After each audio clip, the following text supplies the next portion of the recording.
So one of the things we're really excited about is the chance to have our kids come back into our building. So 2 weeks from Monday, we think over a little over 80% of our kids are going to come back. And so that's the exciting piece. Is there some apprehension? Do we have some concerns expressed by parents? Do we have some concerns expressed by teachers? Of course we do, because it's the unknown. And this afternoon we met with Senator Bozeman, as he said, this is a strange disease in terms of how it impacts people, and some it impacts and others it doesn't. So it's hard to know how we're going to handle it all. But we've had a lot of staff working really hard to get prepared to keep people as safe as they can. So we've done things inside the building, and we've talked about the distancing and masks and shields and hand sanitizing, and we've changed out all the drinking fountains so that it's bottles now, and we've hired additional staff and at every school, and that's all they're going to do is go around all day and sanitize. I mean, we've tried to do all those things, but I still can't tell you that we may not have to pivot and do something different.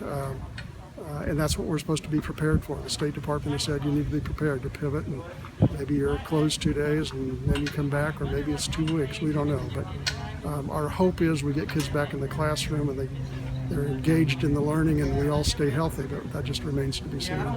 We started preparing back 2 weeks before the start of school, before the end of the school year in the spring. We started preparing for this school year with our curriculum, and our teachers spent the last 2 weeks working together in grade levels or in content areas, aligning their curriculum, working on pacing guides, and making videos of lessons. And then this summer we've had a group of teachers that have been what we call onboarding, taking those lessons and putting them into a learning management system. And our teachers have worked so hard.